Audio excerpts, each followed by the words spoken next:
Design challenging. अब देख, कोई भी सिस्टम जब अपन डिज़ाइन करते हैं तो 3 चीज़ों का बेसिक ख्याल रखना पड़ता है। पहले कैसी कि सिस्टम कैसा दिख रहा है, वैसा बाद में आ गया। इन शॉर्ट डिज़ाइन करना ज़रूरी है, तो उसको क्या बोलेंगे, डिज़ाइन चैलेंजेस। अब अगर आंसर अच्छे प्रेजेंट करके अच्छे मार्क्स चाहिए तो जो यहाँ पे तुमने डायग्राम देखा उसी का यूज़ करना, बेटर मार्क्स मिलेंगे। कि तो नोट्स में तुमको ये डायग्राम का क्रिएटिविटी नहीं मिलेगी। डिज़ाइन चैलेंजेस को करते टाइम अपने को डिज़ाइन मैट्रिक्स मतलब डिज़ाइन के पैरामीटर्स को ठीक करना पड़ेगा। क्यों ज़रूरी है वो, ताकि अपन अच्छा सिस्टम बना सके। तो embedded system designer must construct a system जो कि एक अपने काम को, फंक्शनैलिटी को फुलफिल कर सके। नहीं तो किसी काम का ही नहीं है ना, जिस काम के लिए बना रहा। अगर तूने कार्ड मशीन स्वाइप करने के लिए बनाया और वो स्कैन कर रही तो कुछ काम की है क्या, नहीं। नेक्स्ट थिंग इज, इसको बनाते टाइम अपने को कुछ डिज़ाइन मैट्रिक्स आड़ आएंगे। डिज़ाइन मैट्रिक्स मतलब क्या, पैरामीटर्स। डिजाइनिंग चैलेंजेस में आता है डिजाइनिंग पैरामीटर, डिजाइन मैट्रिक्स है, समझा। अब डिजाइन मैट्रिक क्या है, it is a measurable features of a systems implementation. एक सिस्टम जब इम्प्लीमेंट होगा तो उसके फीचर्स को मेजर करने का एक पैरामीटर है ये, समझ गया। अब किस टाइप के, अब इसके 9 टाइप से, कितने, 9 मतलब क्यों 9 है, सिंपल सी चीज़।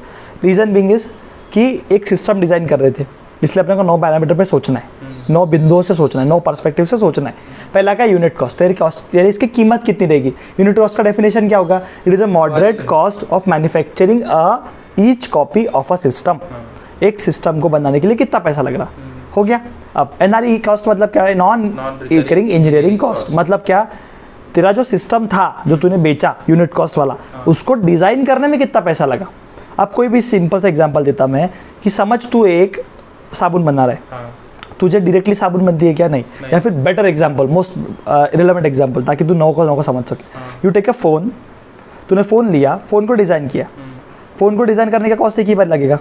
कोई एग्जांपल दे, फॉर एग्जांपल अभी फ़ोन है नथिंग को अगर डिज़ाइनर करता है उसका डिज़ाइनर, तो खाली एक ही बार डिज़ाइन करेगा ना, एक ही बार उसके अंदर प्रोसेसर चेक करेगा, सब करेगा, उसके बाद बार बार वो प्रोसेस रिपीट होगी क्या, नहीं। इसीलिए नॉन रिकरिंग मतलब क्या, रिपीटेटिव नहीं है। किस चीज़ की कॉस्ट है, डिज़ाइनिंग की, ख़त्म।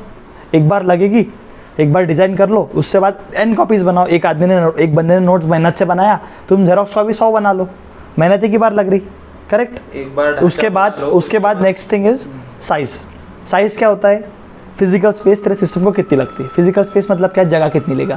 अब इसके 2 पैरामीटर है एम्बेडेड सिस्टम में, सॉफ्टवेयर और हार्डवेयर। सॉफ्टवेयर कितनी लेगा, बिट्स में।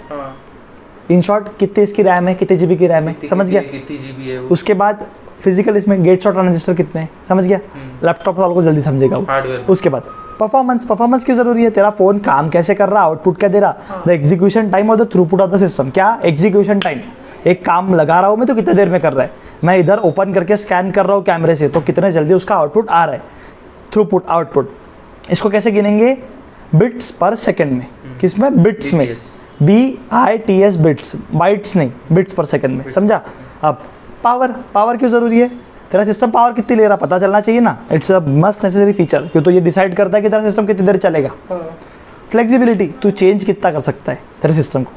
कंपनी एक बार Realme 5 बनाएगी, उसके बाद 5i बनाएगी, iPhone 11 बनाएगी, 11 Pro, 11 Pro Max, 11 Pro Mini बनाएगी, समझ गया। ये फ्लेक्सिबिलिटी उसके डिज़ाइन को चेंज करने की। स्ट्रक्चर बाहर का सेम होता है, फीचर्स अंदर के चेंज होते हैं, समझे।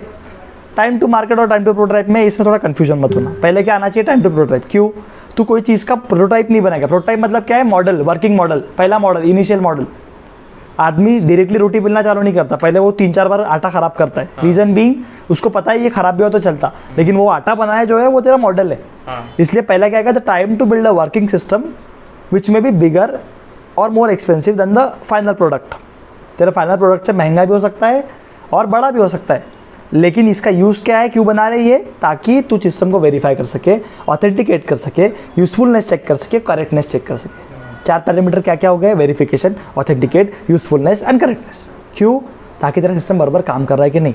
इन चीज़ों को याद करने का सिंपल हिंदी में तरीका, वेरिफिकेशन मतलब क्या, सिस्टम बराबर चल रहा है क्या। ऑथेंटिकेट मतलब क्या, बराबर चीज़ें एक साथ चल रही है क्या। उसके बाद यूजफुलनेस मतलब क्या, इसका काम क्या है, प्रोडक्ट का इंप्लीमेंटेशन कहाँ होना है। करेक्टनेस मतलब क्या, कि जो तू काम करवा रहा है वो बराबर हो रहा है कि नहीं हो रहा है क्या।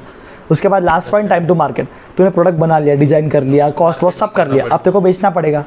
जो टाइम है ना आखिरी आदमी तक जाने का, वो तेरा टाइम टू मार्केट है। तू कब तेरा डॉक्यूमेंट बेच रहा है, the time required to design and manufacture the system to the point where it can be sold out to the customer.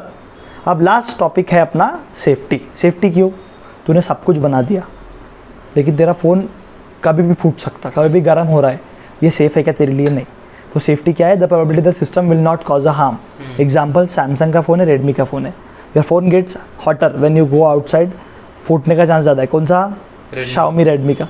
Samsung ऐसे काम होता है कि नहीं? क्यों? कि तो उसकी ये जो 9 मेगापिक्सल थे ये बहुत थॉरली चेक होते हैं, इंक्लूडिंग सेफ्टी. ख़त्म कर बंद.